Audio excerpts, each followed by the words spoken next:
We've talked a lot about aircraft and their developments to reach sustainable aviation, but also airports play a crucial role. A lot of activities happen there. Aircraft are coming and going, and they all need to be safely guided, fueled, de-iced and maintained.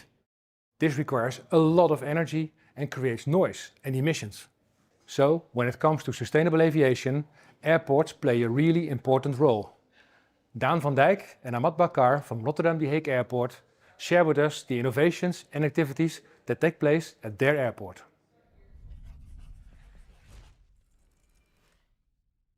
Hi Daan and Ahmad. Thank you very much for having us here today at Rotterdam De Hague Airport. It is hugely interesting for the audience to hear directly from professionals about sustainability in aviation. This is for the massive open online course. And this time we are on an airport and we talk about airport operations and sustainability. So, thank you very much for your time today, and would you be so kind to introduce yourself, Ahmad? So my name is Ahmad Bakar. I'm responsible for innovation at Rotterdam De Hague Airport, and I look after advanced air mobility for the Schiphol Group, and I'm also the chairman of the Dutch Drone Delta. You're very welcome. Thank you very much for coming over, and we're very happy to share with you our progress and how we're dealing with the challenges coming. Great, thanks. I'm Daan van Dijk. I work as an innovator here at Rotterdam De Hague Airport, a regional airport. My work is mainly focused on hydrogen and battery electric aviation and making sure that those new types of aircraft can be accommodated here at the airport. Very interesting, great. So we look forward to exchanging with you about everything what is happening around sustainability and aviation, because a lot is going on. We talk about electrification of aviation, there is developments about hydrogen, there's developments about airport operations becoming more sustainable, and it's great for you to share with the audience what you're working on. So Daan, let's start with the airport where we are, Rotterdam De Hague Airport. What are you doing here concerning the transition to non-fossil powered aircraft to allow for example, hydrogen powered aircraft? Yeah, a good question. Well, first of all, we empower the transition by looking at the energy transition first. So looking at, for instance, energy production at our own airport. We do have a solar field next to the runway, which is almost 2 kilometers long, which produces green energy to be used for other energy sources and other forms of aviation. Mm-hmm. All our ground service equipment is either electric or will be electrified in the near future. And next to that, we focus on battery electric aviation, the introduction of that with our flight schools. So for our general aviation users here at the airport, who basically fly rounds of an hour and return to the airport, back again, and then make another round. Hugely interesting to electrify that in the upcoming 2 to 3 years with the smaller general aviation aircraft. And then of course looking into accommodating hydrogen-powered aircraft at our airport as well, by allowing them to refuel with liquid or gaseous hydrogen, and all operational aspects that come into place to accommodate and facilitate that here. That's quite a big range of activities and developments that you have going on at the airport. What is the biggest challenge for an airport like Rotterdam De Hague Airport to deal with that transition? What is the biggest challenge? I would say there are 2 main challenges. One on new infrastructure that needs to be in place. So assets, we're talking about hydrogen storage, charging infrastructure for electric aircraft, battery storage for instance, the storage of green energy. Think of storage on wheels when delivery trucks of hydrogen need to come to the airport, or in another case, if hydrogen needs to be supplied here via pipelines in a further future than now. And the second biggest challenge would be getting these new forms of aviation into the operational processes of the airport. And that entails, for instance, being EASA compliant, still running your current operations, fossil fuel operations with SAF, and then having battery electric and hydrogen aviation next to that as well in the upcoming years. And that also includes all the fire and safety aspects that will be new for not only the airport but also the airport personnel and all the stakeholders that work on the airport. So that will be the biggest challenges to transition that within the airport, both in things we can see but also the non-tangible things that we can't see. Your customer is the traveler, and what you see is that the new aviation that we see in the future, and it's coming towards us quite quickly, electrical powered or hydrogen powered, we'll see that the ranges of those aircraft are shorter or more short than the kerosene aircraft that we have at the moment. What do you think about the behavior of the passenger? Will they be able to also transition to, instead of direct point-to-point transport, perhaps adapt to, if you want to go from A to B via different steps, because the aircraft does not have the range to cover that distance in one time? One of the additional challenges, and that's where I want to start, is basically building up on what Dan said, is the social aspect and the social impact of these new type of aviations. So we don't want only to make sure that the infrastructure is ready, that the compliance is ready, but we want also that the people around the aircraft, the people around the airport, and the travelers, as well as the operators, trust this new technology.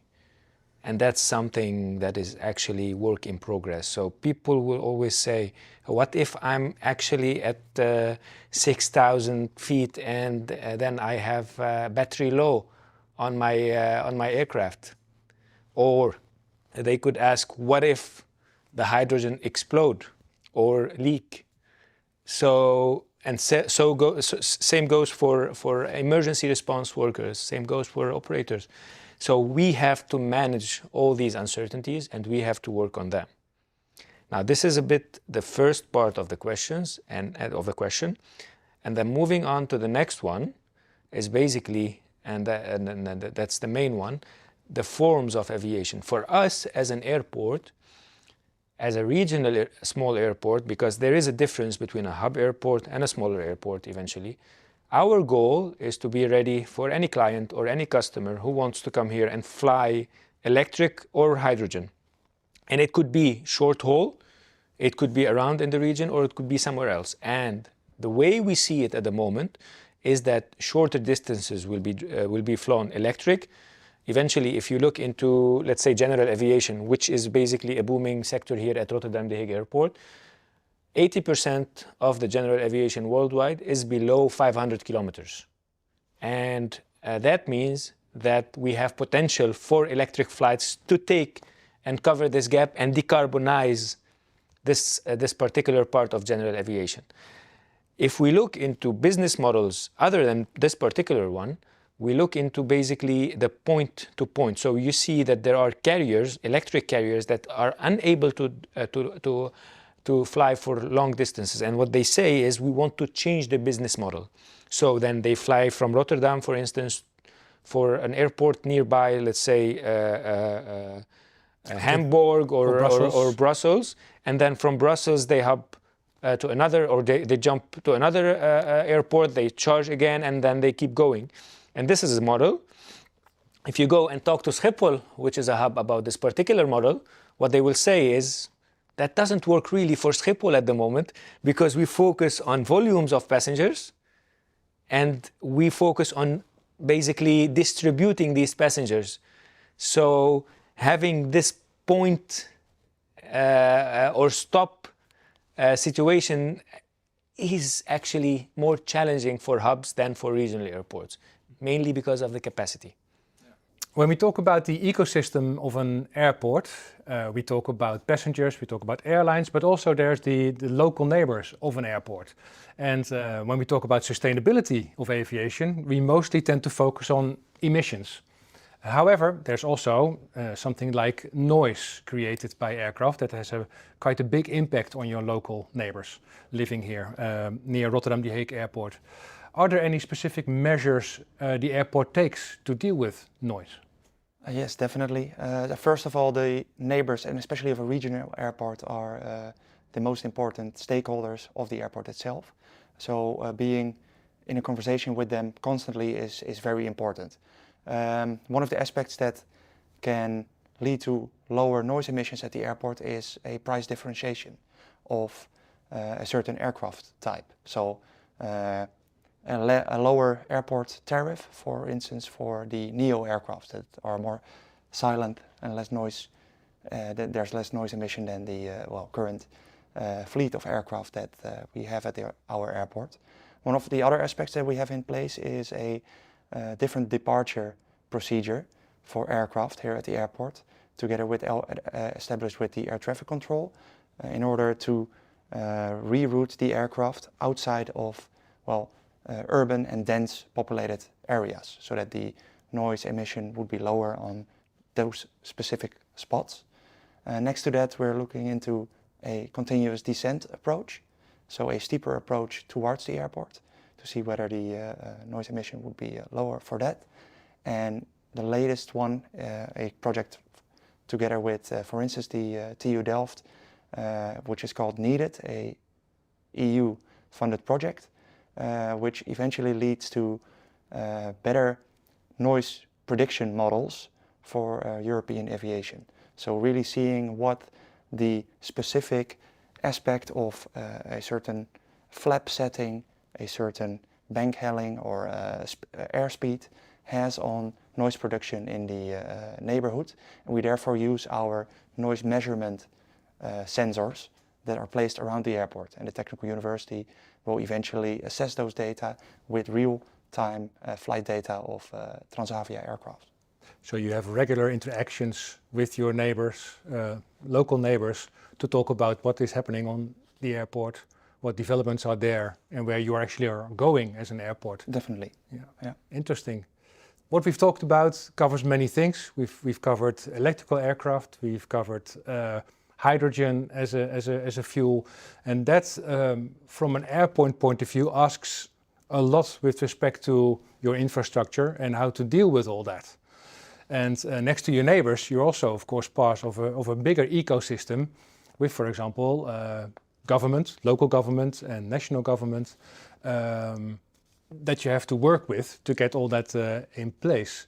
And Ahmad, looking at policies, for example, from our national government, what would you think would be a good policy to put in place to accelerate aviation towards more sustainable flights?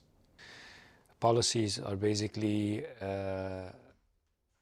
the topics of most conferences that we visit. So any conference that you go to, whether it's technical or not technical, you touch base on policy, and there are different levels for this. So you start with basically the most, let's say, the earliest one that you touch base on is we're trying to carry out innovations, implement innovation at this airport. And these innovations require new regulations, new rules, and new policies. What we have noticed is that our policies are not really equipped to carry out these innovations and to implement them. So we had to go into discussions and into the conversation with the policymakers to inform them about the development, to basically help them understand what is it that we're trying to achieve so that they could help us achieve that. Because we are unable to carry out whatever we're carrying out, whatever experiments, whatever changes, if it's not allowed by the policymaker.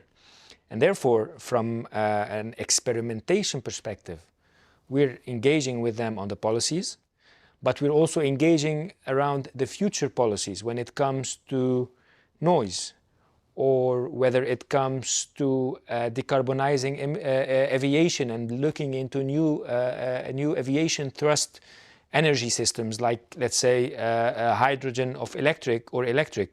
We're trying to engage with them to see what is it basically that we need to do. What are these requirements to run successful and safe demonstrations?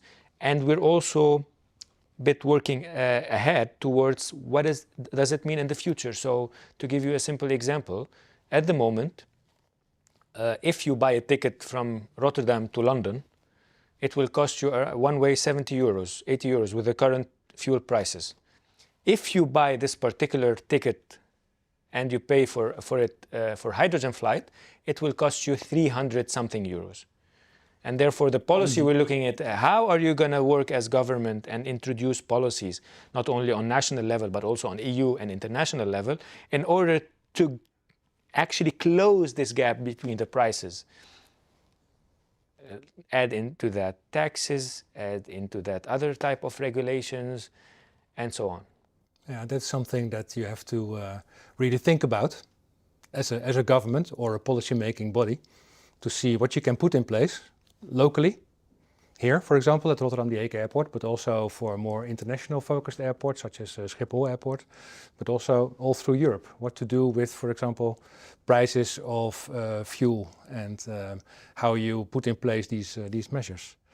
Thank you very much. There's a lot to learn and a lot to see about innovation on sustainability. Thank you very much for this conversation and having us here at Rotterdam The Hague Airport. Thank you. You're very welcome. Thank you.